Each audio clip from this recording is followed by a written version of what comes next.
সুপ্রিয় স্টুডেন্ট, তো তোমাদের মধ্যে অনেকে কোশ্চেন ছিল যে দাদা আমাদের এনপিসিএল এর প্রবলেম ছিল এবং তোমাদের বলতে পারো যে প্রবলেমটা ছিল আন্ডার প্রসেসের। তো আজকে ঠিক করে আমি কলেজে এসেছি, আসার পর এই বন্ধুর দেখি আমি যে তার এখানে এনপিসিএল প্রবলেম, মানে তোমরা দেখতে পাচ্ছ এনপিসিএল প্রবলেমটা তার এই সাইডে ব্রাইটনেসটা ঠিক হচ্ছে না ভাই।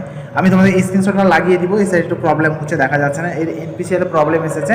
ওকে, এনপিসিএল দেখতে পাচ্ছি প্রবলেম, এবং তার পাশাপাশি একটা প্রবলেম এসছে যে এনপিসিএল প্রবলেমের সাথে সাথে আরেকটা আসছে হলো তার হলো এখানে আন্ডার প্রসেস। এবার অনেকে বলেছিল দাদা আন্ডার প্রসেস থাকলে আমরা কি করব, তো সেম আমার এই বন্ধুটার এনপিসিএল প্রবলেম হয়েছে এবং তার আন্ডার প্রসেস হয়ে আছে। তাহলে এ কি এখন টাকা পাবে কি পাবে না সম্পূর্ণ জানাবো আজকের এই ভিডিওতে। এনপিসিএল প্রবলেম এবং তোমাদের আন্ডার প্রসেসের প্রবলেমটা আছে, আন্ডার প্রসেসে তোমাদের প্রবলেমটা আমি সলভ করে দেখাবো সম্পূর্ণ স্টেপ বাই স্টেপ, তোমরা কীভাবে আন্ডার প্রসেসটাকে এখানে সলভ করবে এবং এনপিসিএল প্রবলেমটা তোমরা কীভাবে সলভ করবে। তো প্রথমত এই ভাইকে আমরা শুনবো, ভাই এই বন্ধুটাকে শুনবো যে তাই অ্যাপ্লিকেশন করা কতদিন হয়েছে। মোটামুটি প্রায় 2 মাস। 2 মাস হয়ে যাচ্ছে, ঠিক আছে।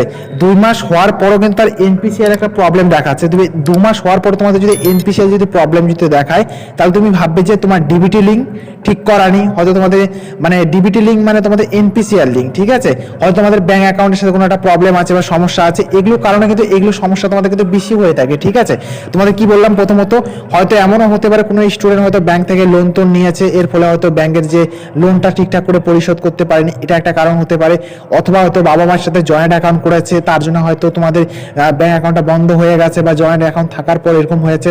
অথবা তোমাদের হয়তো মিনি অ্যাকাউন্ট হয়ে আছে, ওটাকে বড় করতে হবে। মিনি মানে অনেকটা স্মল, অনেক থেকে গ্রাম অঞ্চল থেকে বসবাস করে, তো কিছু কিছু ব্যাংক অ্যাকাউন্ট আছে যে ছোট একদম মিনি, যে ওই অ্যাকাউন্টে সে মানে টাকা ট্রান্সফার যদি করে তো ওখানে যাবে না, তো তার জন্য তারা অটোমেটিক আগে দেখিয়ে দেয় যে এনপিসিএল এর প্রবলেমটা।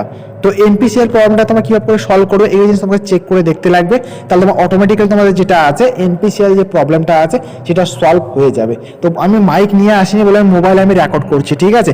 মাইক যদি আনতাম তার মোবাইলটা মুখ থেকে সরিয়ে কথা বলতাম, বাট মাইক নিয়ে আসিনি, বললাম তাহলে এর মধ্যে স্ক্রিন রেকর্ডার করে এর মধ্যে আমি রেকর্ড করে লাগিয়ে দেবো তোমাদের এখানে, ঠিক আছে। স্টেপ বাই স্টেপ দেখতে পাবে এবং বুঝে নিতে পারবে। তো ক্লিয়ার তোমাদের এনপিসিএল প্রবলেমটা কেন হয় বা কি কারণে হয়। তো প্রথমে তোমাকে ডিবিটি লিঙ্কটা চেক করে দেখতে হবে। ডিবিটি লিঙ্ক যদি না যদি করা থাকে, হয়তো এমনও হতে পারে, আরেকটা বিষয় তোমাদের এমনও যদি হতে পারে, তোমরা এখানে চেক করে দেখবে তোমাদের এনপিসিএল লিঙ্ক বা ডিবিটি লিঙ্কটা কোনটার সাথে করা আছে। অনেকে কিন্তু ডিঅ্যাক্টিভেট হয়ে থাকে এবং অনেকের অ্যাক্টিভেট হয়ে থাকে। যেমন আমার কথা বলে, আমি যখন ফার্স্ট অ্যাপ্লিকেশন যখন করি, মোটামুটি 10 থেকে 15 দিন মতো আমি দেখলাম চেক করে আমার এখানে এনপিসিএল প্রবলেম দেখাচ্ছিল। সেম এই প্রবলেমটা আমাকে দেখাচ্ছিল এনপিসিআর প্রবলেমটা। তারপরে আমি মোটামুটি এক মাস খানিক অটোমেটিক্যালি আমার রিমুভ হয়ে গেল এনপিসিএল প্রবলেমটা। তো আশা করি তোমাদের অটোমেটিক্যালি রিমুভ হয়ে যাবে, কোনো সমস্যা হবে না আশা করি তোমাদের। এবং তোমাদের আন্ডার প্রসেসের প্রবলেমটা, এবার আন্ডার প্রসেসটা কি হয়, যেমনটাতে আমরা তোমরা পিছনের মাসে, ঠিক আছে, যেমন এটা চলে গেল এপ্রিল মাস চলছে, মার্চ মাস অবধি তোমার টাকা দেওয়া চলেছে বলে যতগুলো ছিল তোমাদের সবগুলো স্যাংশন করে দেওয়া হয়েছে। মানে আন্ডার প্রসেস থেকে তোমাদের কিন্তু এখানে পেমেন্ট ফাইল জেনারেট বা সেন্ড টু ব্যাংক বা payment file generate send to bank for state share বা সেন্ট্রাল শেয়ার তোমাদের করে দিয়েছে, ঠিক আছে। এইবার এর মধ্যে তোমরা অনেকে আছো যে দাদা আমার এখনো আন্ডার প্রসেস হয়ে আছে, তো এতদিন আন্ডার প্রসেস থাকার কথা নয়, কিন্তু তোমাদের ফান্ড কিন্তু শেষ হয়ে গেছে। তোমার এপ্রিল মাস অবধি মনে 10 তারিখ অবধি তোমাদের ফান্ড অ্যাভেলেবেল আছে, তারপরে তোমাদের ফান্ড কিন্তু অ্যাভেলেবেল নেই। আর এপ্রিল মাসের 10 তারিখ অবধি যারা টাকা পাবে তারা টাকা পেয়ে যাবে, আর নয়তো একবার থার্ড ফান্ডে টাকা পাবে, 3 নাম্বার ফান্ডে। এবার তোমাদের মধ্যে অনেকের কোশ্চেন যে দাদা আমরা থার্ড ফান্ডটা বা 3 নাম্বার ফান্ডটা কবে পাবো। এবার তোমাদেরকে বলে দিই ভাই, এই ফান্ডের আপডেটটা আমরা কেউ দিতে পারবো না, কবে অ্যাভেলেবেল হবে কবে পাবে না পাবে। যেমন আমি 2024-এর কথা বলি, তোমাদের দুবার ফান্ড অ্যাভেলেবেল হয়েছিল। দুবার কখন কখন, প্রথমে হয়েছিল তোমাদের মার্চ মাসের দিকে, সেকেন্ড হয়েছিল তোমাদের হলো সেপ্টেম্বর মাসের দিকে, এই দুবারে হয়েছিল। এবার তোমাদের এখানে 2025 সালে কি হয়েছে, ফার্স্ট জানুয়ারি মাসে ফান্ড অ্যাভেলেবেল হয়েছে, সেকেন্ড তোমাদের ফান্ড অ্যাভেলেবেল হয়েছে কবে তোমাদের এখানে মার্চ মাসের দিকে। জানুয়ারিতে টাকা পেয়েছে, মার্চেও টাকা পেয়েছে, তো সেরকম কোনো গ্যারান্টি বা কনফার্ম বলা যাচ্ছে না কোন মাসে পাতে পারো বা না পাতে পারো।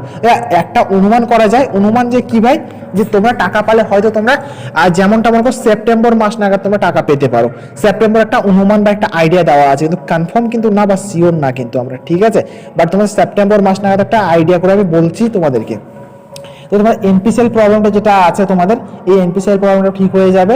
তোমার একটু সময় নাও। এবার মানে এই বন্ধু যা প্রবলেমটা হয়েছে যে এনপিসিএল প্রবলেমটা 2 মাস হয়ে গেছে, তাও এনপিসিএল প্রবলেমটা রিমুভ হচ্ছে না, তাহলে একে একা চেক করে দেখতে লাগবে তার ব্যাঙ্ক অ্যাকাউন্ট ঠিক আছে, তার ডিবিটি লিঙ্ক করা আছে, বা যে অ্যাকাউন্টের সাথে ডিবিটি লিঙ্ক করা আছে সে ব্যাঙ্ক অ্যাকাউন্টে কি এখনো কি রানিং আছে কি বন্ধ হয়ে গেছে, সম্পূর্ণ ওকে চেক করে দেখতে লাগবে, তারপরে কিন্তু বুঝতে পারবে। তো প্রথম তোমরা দেখতে পাচ্ছ আমাদের কলেজের ক্লাসরুমে আমি ভিডিওটা শ্যুট করছি, মানে ক্লাস শেষ হয়ে গেছে, এবার আমরা যাবো আমরা।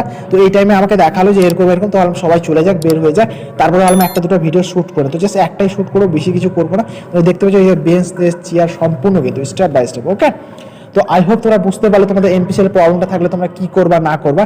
তো এই সাইডে সম্পূর্ণ কিছু দেখতে পাচ্ছ ভাই, এইভাবে করে কিছু দেখে দিই তোমাদেরকে। তো আমার স্ট্যান্ডও নেই ভাই, স্ট্যান্ড তোমরা এখানে দেখতে পাচ্ছ দুটো জলের বোতল রেখেছি, জলের বোতলের উপর রেখে মোবাইলটা আমি এখানে ভিডিওটা শ্যুট করি জলের বোতলের উপর রেখে। তো এই সাইডে ব্যাগ আছে, এই সাইডে আমরা দুজন বসে আছি। তো এইটুকু আপডেট দেওয়া ছিল বন্ধুরা।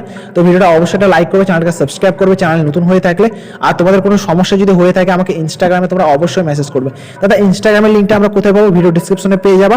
এবং চাকরির তথ্য WBP, KP, nursing, GNM, ANM, army, BSF যত কিছু আপডেট তোমরা পেতে চাও, আমার যে হোয়াটসঅ্যাপ গ্রুপটা আছে হোয়াটসঅ্যাপ গ্রুপটা তোমরা জয়েন করে রাখবে। ওখানে হোয়াটসঅ্যাপ গ্রুপে আমি কিন্তু প্রতিনিয়ত চাকরির তথ্য দিয়ে থাকি।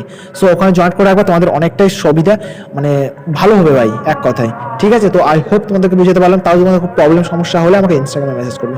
তো এরও ক্লিয়ার হয়ে গেছে, আরো ভালো করে একটু বলে দিব। ঠিক আছে, তোমাদের যেভাবে বললাম ওই স্টেপ বাই স্টেপ করবে, ব্যাঙ্ক অ্যাকাউন্ট চেক করবে, ঠিকঠাক করবে।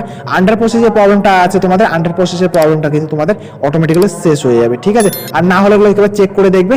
টাকা পাওয়ার বিষয়টা হয়ে গেল, টাকা এখন তোমরা যদি এখন পাবে না, কেন ফান্ড এখন শেষ হয়ে গেছে। তোমাদের থার্ড ফান্ড পেতে পেতে কিন্তু সেপ্টেম্বর মাস লাগাত টাইম লেগে যেতে পারে। তার আগে যদি ফান্ডের কোনো আপডেট যদি আমরা পাই ডিস্ট্রিক্ট অফিস থেকে, তোমাদের আমরা জানিয়ে দিব আগে ভিডিওর মাধ্যমে। ঠিক আছে, so thank you for watching.